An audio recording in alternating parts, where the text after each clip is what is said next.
เล่นฮอนก็ต้องสู้ดำมาเอ้ยว่าเขาเป็นลูกสาวหน้าเด้ไม้ก็เมิดละนี่สอง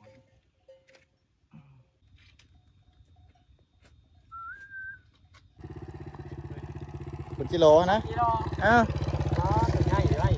คุณจิโร่มากินแรกในบ้านเลยสบายดีบ้านสบายดีบ่ไรนี่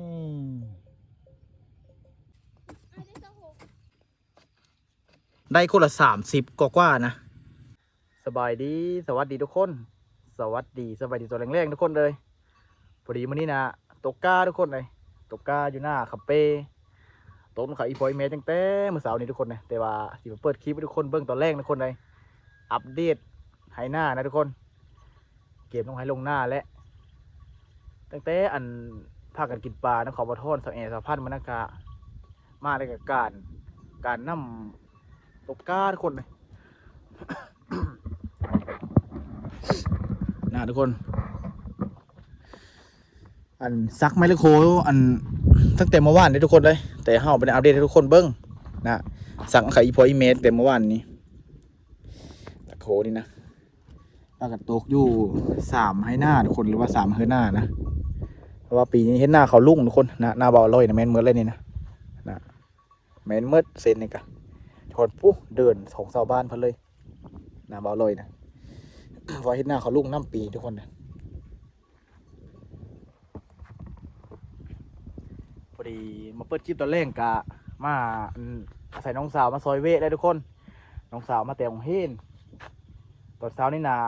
น้องขาอีพออีแม่แต่ขาอีพออีแม่น่ะเพิ่นไปไถหน้าอยู่หน้าดงเพิ่นไปว่านกาหรือว่าว่านเข้าอยู่หน้าดงเพิ่นแหละแต่ตอนแรกนี่นะฮะสิมาโหกับน้องสาวทุกคนเลยน้องสาวกันสบายดีมาสบายดีน้องสาวก็อบคักใช่ไหมเตรียมแล้วเวลามาแต่ของเฮดคนน้องสาวกะ บริมาหน้านี้กะตั้งแต่หึงเลยทุกคนเลยฮะนะอันล่มฝนเมื่อกี้ทุกคนพายุตอนเมื่อกี้นี่แหละตอนเทงผ่านผ้าเป็นปืนตอนนี้หน้าเทงเขากะเทงเบาลอยกับคูมันเลย นะปืนมืดเทงเบาลอยกันนะ กินข้าวมันนี่กะ โลมี่ทุกคนนะโลมี่รสชาติมาล่ากับน้องสาวนะโอ้ยกระโตกเบาลอยกันเลยจะเป็นอย่างนั้นเมื่อละนะเถียงหน้ากะยังไม่ทันได้เอามาแปลกทุกคนเลยยังไม่ทันได้เอามาซ้อมแซมซ้ำนะโปะคุ้มโปะไปเรื่องมันละนะไกวก็ได้แถมล่มฝนเฮ็ดดีนะ นะคือเถียงเบาลอยนะเป็นดินแล้วทุกคนเลยปกตินี่เป็นไม้แต่กี้น่ะไม้ย่างอันนี้นะอันนี้พอเฮ็ดนะเฮ็ดก็ได้หลายปีแล้วเนาะแต่มันเดาะละ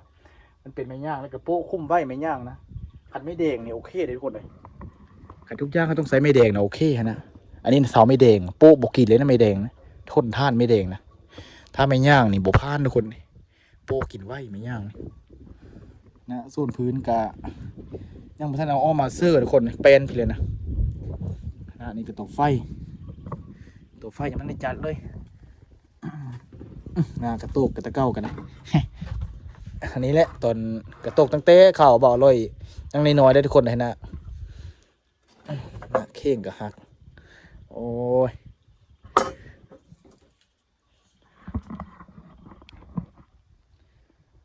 นี่แหละทุกคนเลยเท่งกันได้ยังจะน้องมาแปลงมันหน้ายุบประจำหน้าต้นพึ่งหน้าด่งเลยทุกคนหน้ายุบประจำหน้าของว่าอร่อยนะแต่หน้านี่นาหน้าแบบแต่หน้านี่นาแต่ได้เข้านะเข้าหน้านี่นาลายอยู่แต่หน้านั้นได้เข้าบ่ร้ายแต่เป็นดิ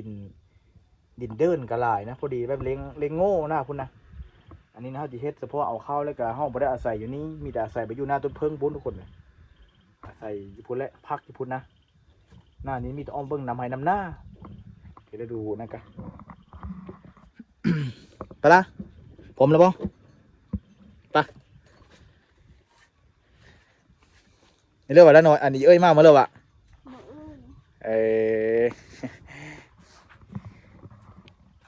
อันนั้นทุกคนเลยหรือบอกทุกคนละอันน้องสาวของบ้าอร่อยพูดฮิตค่อยนะ ผู้ทิศค่อยนี่แหละอันนี้น้องสาวล่านี่นะน้องสาวผู้ทิศบ่อร้อยนะมาแต่ไทยมื้ออื่นท่องมานะอ่ำมาท่องมาท่องมีซื้อแท้ๆนะซื้อแท้ๆของบ่อร้อยอยู่อันนั้นนะท่องมีทุกคนนี่ท่องมาท่องมีอ่ำมาท่องมาท่องมีซื้อแท้ๆนะ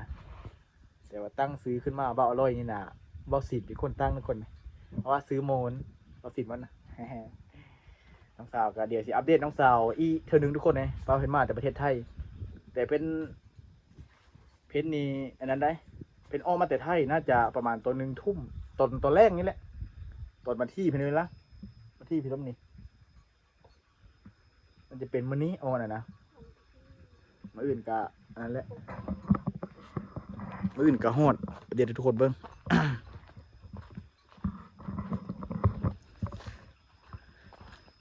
อันน่ะไม้ช่างไพ่กะ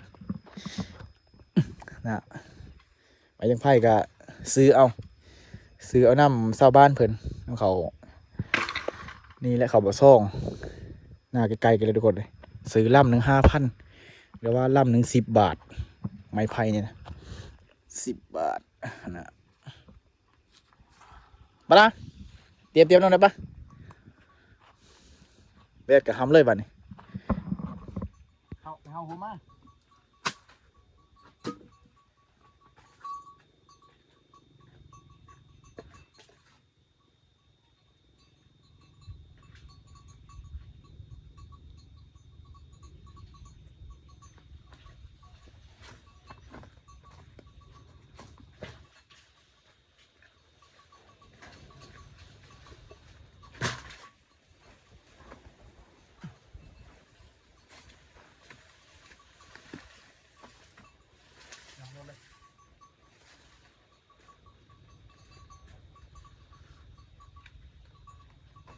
หันเลยบัด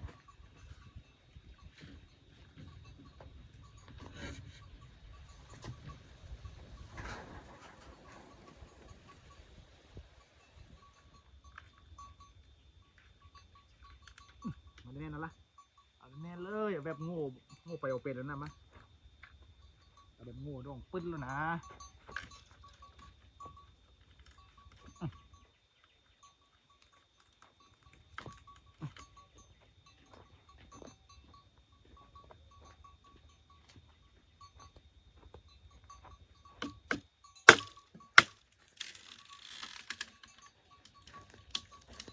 โอเค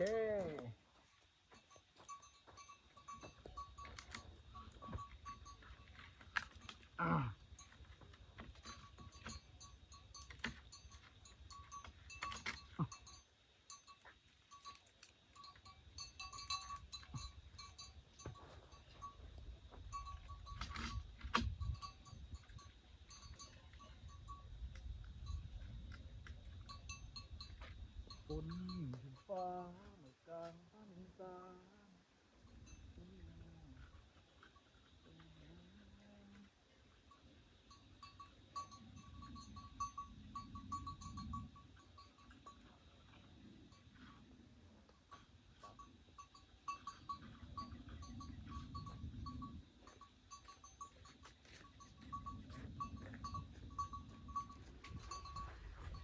เฮ้ยเอาให้นะเอาไปที่ครับโน่นละนี่โอเค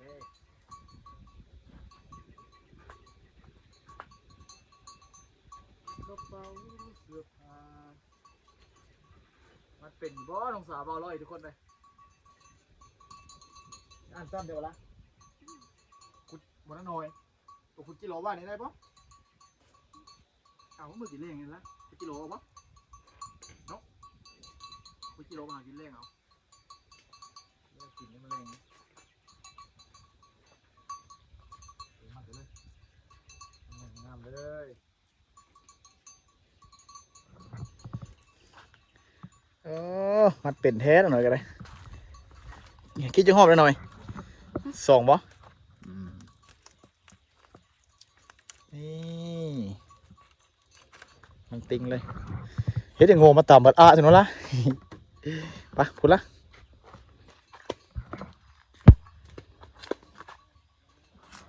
นี่นะเอ็ดปอกรถ หยุดไก่พดเอาตีละโคเลยโอเคไปละโอเคไอเบ็ดก่อนเบ็ดทุกคนนะโอเคหันดูนะเอามัดสึนั่นนะ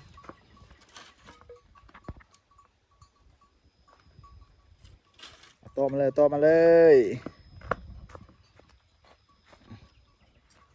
นี่หน่อยมาส่งห้องไปนี่นะยูนาดงกับน้ำมันหน่อยเอ็ดบุระโขยูนาดงนะเอ็ดน้ำมันคือกันเนาะเป็นควายเนาะแบบมันติงเลย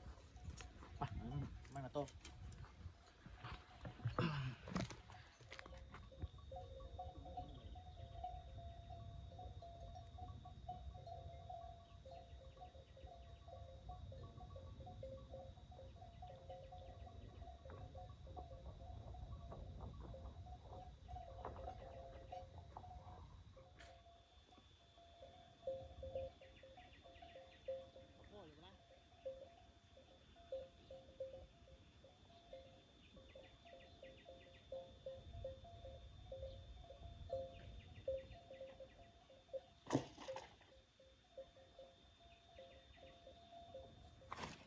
เดี๋ยวนะ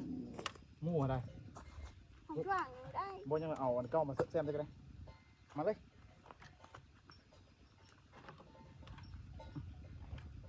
ไม้ก็มืดละไม้มืดทุกคนเลยไอ้ห้าโอ้โห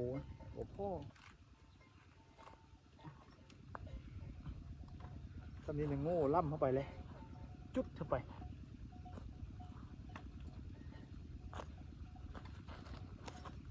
ดีที่เรา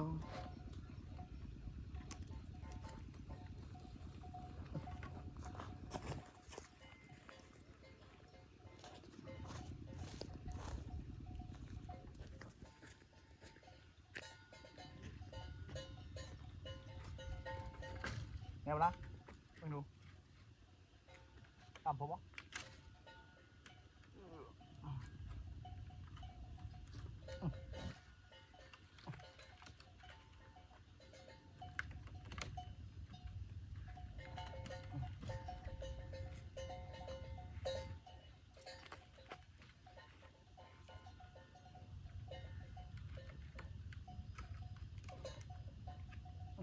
เนื้อเลยนี่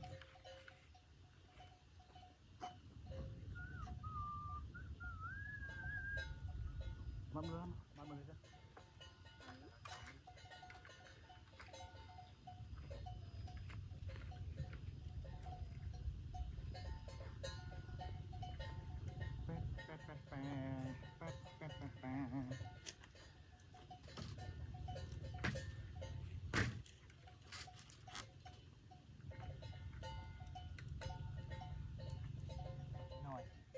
บอลนี่เอาไม้เห่านุ๊ก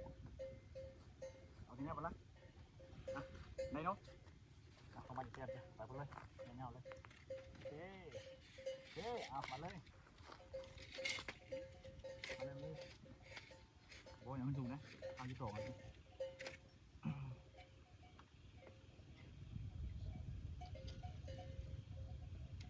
โอ้เด็ดโหนดิ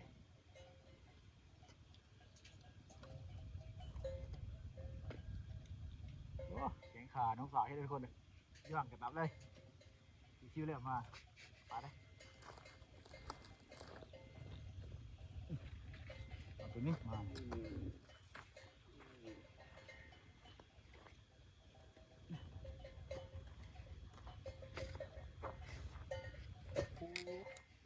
เกือบไม่พลาดเลยก็เสียวห้อง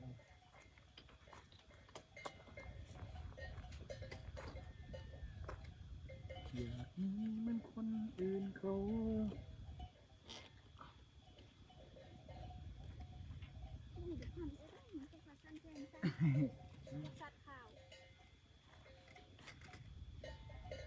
ไอ้พออีเมลบอยู่กับเท่าให้ตัวคนก็ได้เนาะสองคนก็ได้สนุกเลยถ้าไทยหน้านี่โอ้ยทำมาย่อมบ่มาจูวันนี้สับมาโคตรจะสามพุ่นวันเนาะเป็นไงเนาะ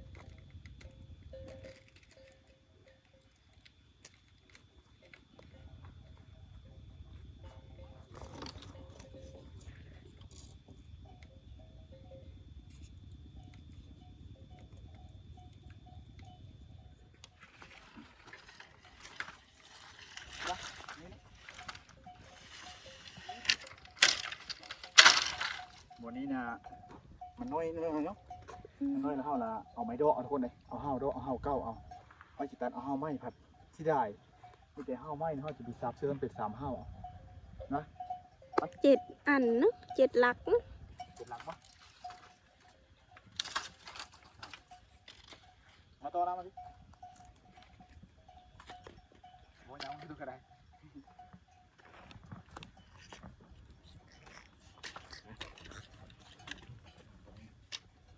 ต้องเอาเข้าตรงนี้ก่อน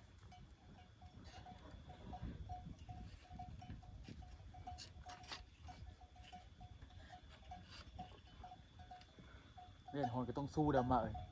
เพราะว่าเขาเป็นลูกสาวหน้าเด้เล่นหอนก็ต้องสู้ได้สู้ได้สู้ฝน ถุงมือกับหน้าเป็นอันเดียวกันเลย หน้าอร่อยด้วยดูเป็นดำเป็นดำปีเลยทุกคนเลยสู้ได้สู้ฝนได้ว่าอร่อยอันนี้น้ำนี่นะเพิ่มอีกเนาะ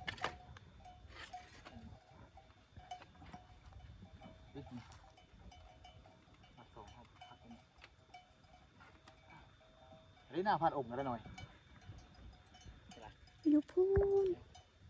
หน้าพันธุ์หน้าในพันธุ์ง่ายขึ้นหน้าในพันธุ์ง่ายขึ้นกับอันนั้นทุกคนเลยเพ้นเป็นกระตุกก้ามันนี่เป็นคุณลักโฮมันนี่หน้าในพันธุ์ง่ายขึ้นนะเอาเก็บตัวมาไหม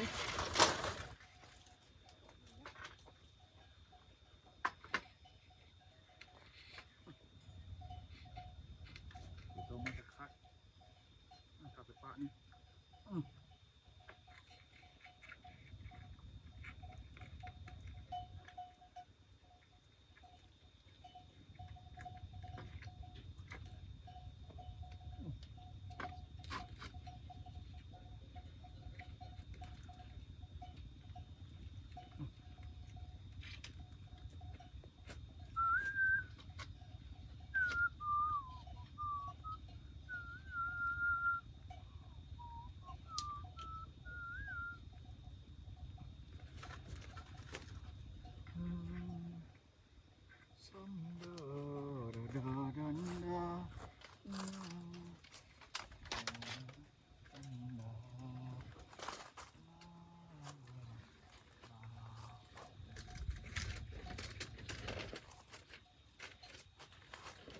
เลย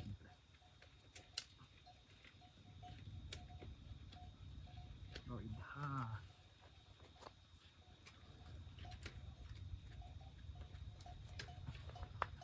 ต่อไปโอเค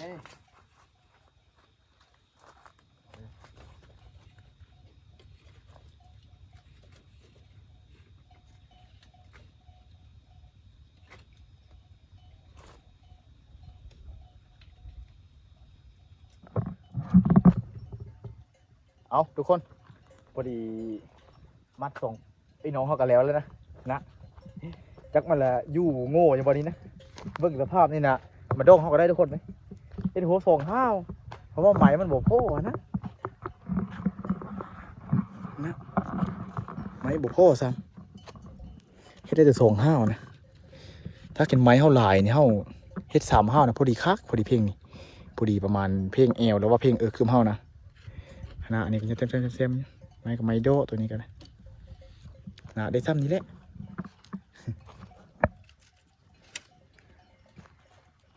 ต่ำๆนะทุกคนโง่มากกับพอดีจะก๊อปเลยแบบนี้อยู่บ่นี่บ่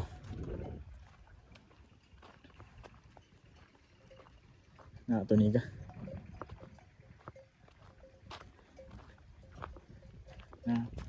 ตัวนี้ก็ส่งห้าวคือกันทุกคนเลย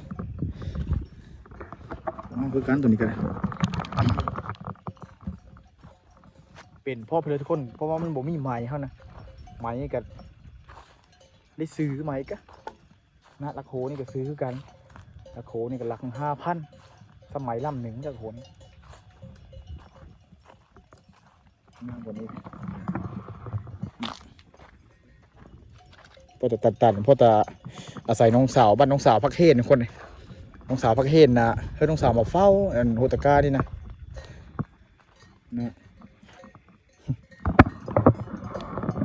เดี๋ยวเขาก็มีแต่ป้าทุกคนเลยแต่ทรงนี่เดี๋ยวบริขึ้นทุกคนข้าวเวทรงนี่นะ ไปที่ขึ้นบ้านเขาบะท่อนกับบริขึ้นซ้ำเขาบะท่อนว่าพักน้ำกระไรพักน้ำแล้วพักตะเป้กระไรคนบริขึ้นเอาทุกคนพอดีเฮดโฮกันแล้วก็เข้าทีมันนี่น่ะหาคุดกิโลทุกคนเลยหาคุดกิโลกินแรงง่ายบ่ละนะ โอนเด้ สิได้ละน้องสาวคุณละโอ้ยตัวใหญ่เถอะละพอดีโคเนาะปะเอาคัดหวังแต่ละคนปะกะพูดละ10ไอ้มีเสียมแล้วนะกูได้บุญเนาะนะทุกคนถ้าจะเอาเสียมตัวนี้ขุดแข่งกับน้องสาวนี่นะไปซื้อกันนั่นแหละแต่นับเอาไม่ใช่ตัวแล้วล่ะน้องสาว4 คนแล้วอะไรน้องสาว4 ตัวแล้วทุกคนเลยตัวแรกของไอ้มาแล้วนี่ตัวแรกมาเลย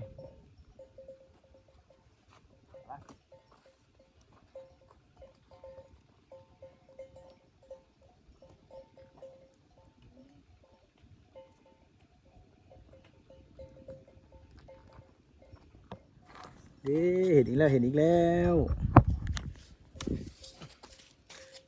เอาแต้มที่2มาเบิ้งเอาแต้มที่2แข่งกับอาม่าก่อน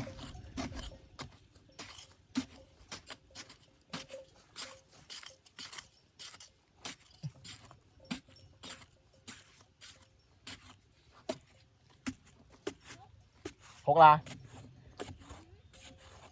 ไหวเถอะวะ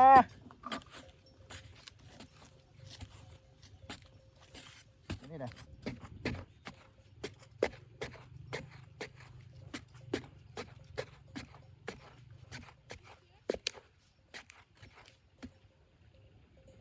แต้มที่ 2นี่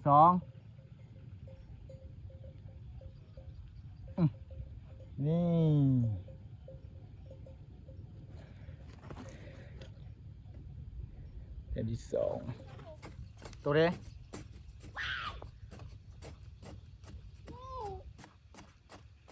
โมเมนต์ทำตัวนี้แจ็คแต้มมาตัวนะมะ 7 ไหวเดี๋ยววะก้อนเห็นหูบ่ตัวนี้บ่จ๊ะนี่เอามาเอ้ยไอ้25ได้มาเอ้ย25 26ตัวนี้ได้ตัว17บ่ยังเอาใกล้ๆเมื่อกี้ได้บ่ตัว6ตัวนี้นี่มาทุกคนพอดี26ทุกคนเลย26น้องสาวเนี่ย28แล้วไล่กันคนละไล่กันไล่บับๆอยู่นะ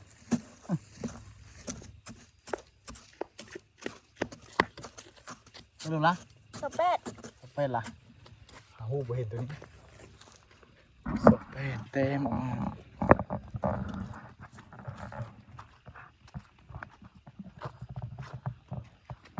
นี่ล่ะ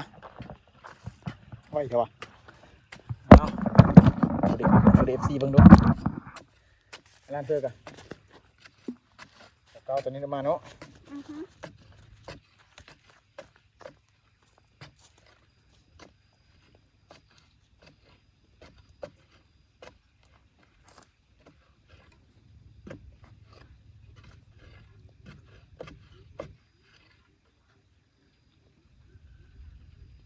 ยืนเงือดินอุ่นชิมหาย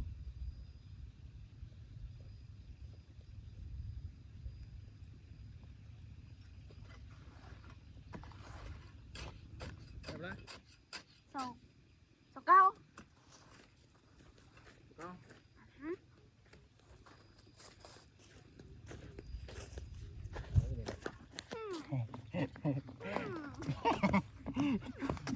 เอามาทั้งเต็นมาเนาะ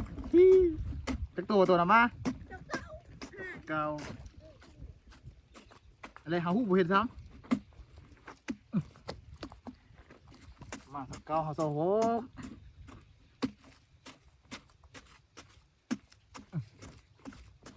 เลิกแท้ตัวนี้ก็ได้ตัวที่เท่า7คือยากแท้ เจ็ดนี่นี่คนสเก็ต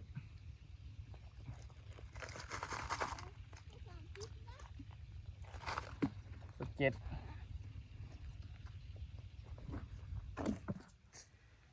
เอาทุกคนพอดีเขามาแล้วทุกคนเดี๋ยวนะจิโร่เขากะเกือบเต็มกล้องนี่ทุกคนเลยเกือบเต็มกล้องนะเป๊ปซี่นะได้กำลังสาวคนละ30ทุกคนคนละ30แต้มหรือว่าคนละ30โตทุกคนเลยดีกว่าบอกคุดพอได้เมื่อกินแรงทุกคนเลยมาโหแล้วกับคุดจิโร่เมื่อกินแรงงานลูกสาวอยู่ปุ๊บมาไหมล่ะมาไหมอันนี้ปุ๊บปาโถน้องสาวได้34แต้มทุกคนเลยอ่ะเดี๋ยวห้าสีอันนั้นทุกคนนะเดี๋ยวห้าสีมาอันเอามีดปาดกระตุกห้าสีหน้าพอทุกคนเบิ้งปาดกระตุกนี่นะบอมันสีป้นมาแรงอยู่ปะนะมันเป็นกิโลน้อยเด้เอาปาดก่อน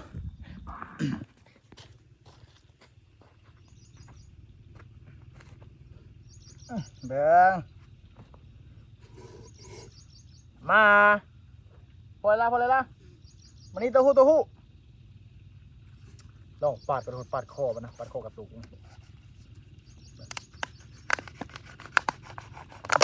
บอกห้าวมินเนี่ยนะ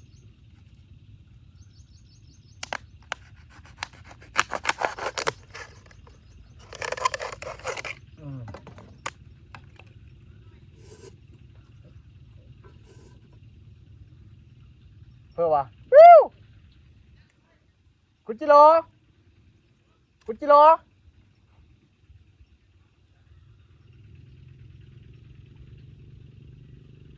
โอ้ทุกคนเดี๋ยวบอมอนทุกคนเลย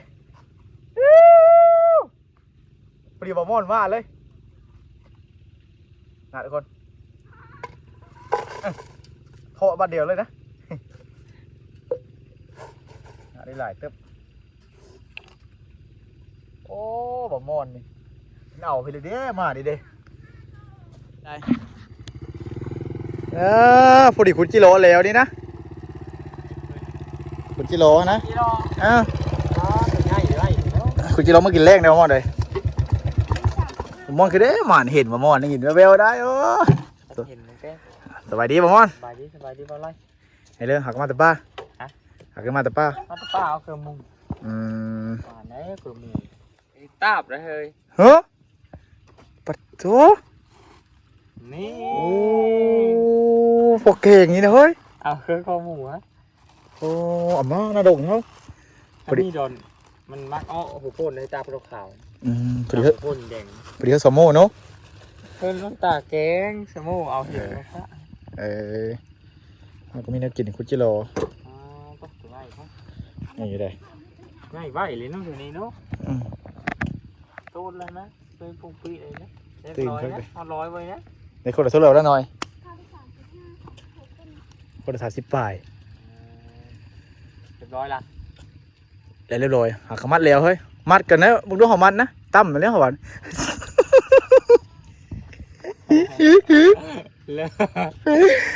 ยุ่ยง่วงยุ่ยใช่ปะรถพัดโอมนี่นะอันนี้เลยเดี๋ยวมาเถอะตะก้าเพื่อนนี่แล้วอันไปเบิ้งหน่อยก็ไว้สิมาโต้เอาพวกเอ็ดไปตอกกระแตกแท้เอามาปีนี้ในเฮ็ดหน้ากับอีลุงคือไปตกรอดเดียวเพราะมันแล้วรถตกเยอะรถเลยบอกเฮอไปเอาสาวขี้โง่มาจูดแล้วตัวอีเดี๋ยวไปเอาเฮอบุ้งตัวนั้นเลยนะเฮอตัวใหญ่ยังเลยเอ็ดโหเลยตอกไปแตกเลยเนาะออกกูอย่าบอกเลยเมื่อไรบ้างมันโดนไปจิโร่ละบ้างมันโดนไปนะมีใกล้เนาะบอกเห็นมันใกล้กับพูดเฮิ่งเลยมันหมูจักแล้วพอมีได้ด้วยเนาะพันอมกับขโมยอยู่พื้นอยู่พุกเป็นตกอยู่นั่นแหละตะกี้เป็นตกอยู่พี่ได้เป็นใหญ่วันนี้เป็นใส่ทางรถเอางายเหยียบเขาทางออกมาเลยนะพี่ยาได้เหยียบเขาเพิ่นเด้ตกอยู่พุ่นไทยพูดเลยปะบ่ไทยนู้ไทยนู้บ่ได้ถ้าฝนตกห้านี่ก็เนาะตกก้าไว้ประมาณถ่ายไว้มือเราไปบ้านตกก็มันจะมาตกกุดแค้นเนาะนี่มือเฮ็ดอยู่กุดแค้นได้ปีนี้นะอ๋อเอ็ดกุดปีเดือนแล้วนี่ก็มือเอ็ดกันเลยเอ็ดแล้วแล้วนั่นเลยนี่2-3บ้อนเหรอ หน้าลายบ่ม่วนโอ้ย น้ำไม่เลยเจ้า เห็นบ่เป็นปั่นให้แล้วบ่ม่อน จ้า เดี๋ยวปั่นให้อะไร มันเอาหัวโคนมาเลยสิ เอาเดี๋ยวเราจะตามนะ มันเข้าไปเลาะไปเยี่ยมึงทางอ่ะลูกกระลูโอ้อัดคลิปนะคลิปช่องโง่เว้ย แต่เพิ่นจะอ่อนเนาะ สิเลยสิมัน ดองง่ายง่ายเลย ยอมมีเดี๋ยวละ เพราะมันไปมากไปจมูกนี่ตาย เดี๋ยวบ่เห็นแล้วบ่เลยเนาะมันอ้อแถวโพดบ่ม่อน โอ้โหพูดในนี้นะมันมักอ้อนะเงามันยุทธป้าเนี่ยมันอ้อเป็นตีนไปหาเรียบรถตามตีนของโพดนี่ยิ่งคูแต่ว่ามันอ้อปลายเด้อเอ้ย มาดูมาหน่อย บอลสองชามบอลสองชาม จะให้แต่งยิ่งนะ อ้ออะไร โอเคเอา อ้อตามจม กินสันไส้ได้ตาบได้ มันอ้อโทรเมื่อจ่ายที่ตามนี่นะ ตาบข่าวเนาะ เดี๋ยวเก่งนะ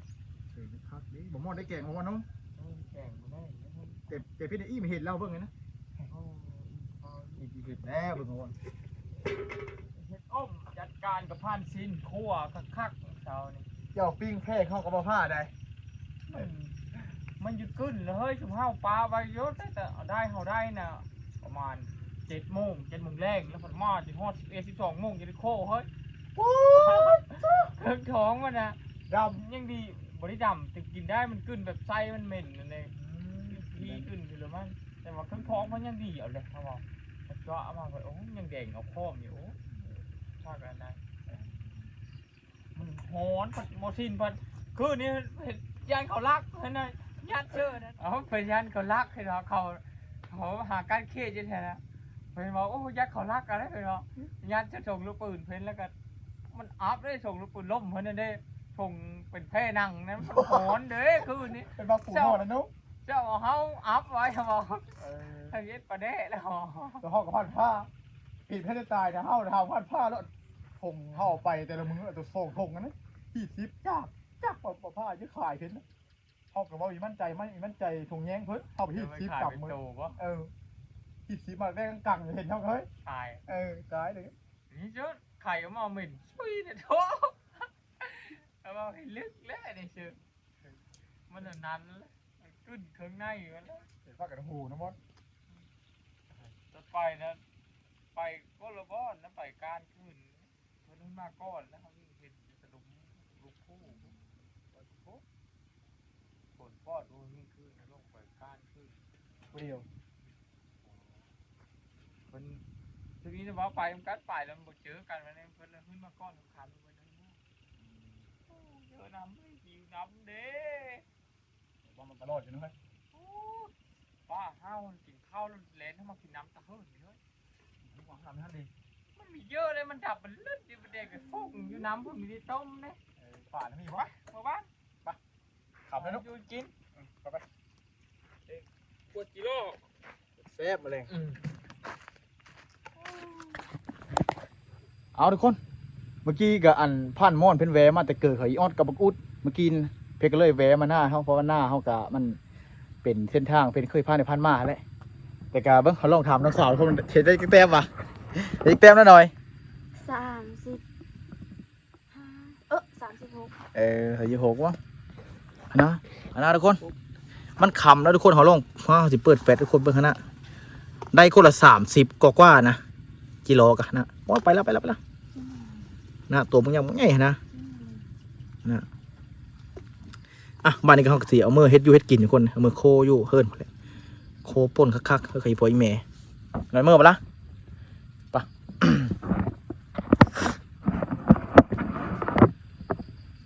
เอาทุกคนพอดีคลิปนี้ก็เขาขอฟ้าสักนี้ได้อันเพราะจีรอนี่ก็เขาเสียมากินอยู่บ้านทุกคนเลยเขาขุดนี่ก็มีแต่ละโกตะก้าเท่ากับมันเลยเรียบร้อยแล้วมันก็ได้สักนี้แหละต่อไปกับไทยหุ้นหน้าทุกคนเลยไทยหุ้นหน้าแล้วก็อาศัยเพื่อนน้องสาวประเทศเลยเพื่อนน้องสาวเฝ้าตะก้านะวันนี้นะเฝ้าตะก้าเดี๋ยวเขาก็ตีขึ้นไปพุ่นแล้วขึ้นไปป้าน้องเขาบ่ม่อนหาอยู่หากินน้องเขาพุ่นแล้วมีแต่คลิปนี้ก็ขอฟ้าสักนี้ได้ทุกคนเลยเดี๋ยวพบกันวิดีโอหน้าทุกคนสบายดี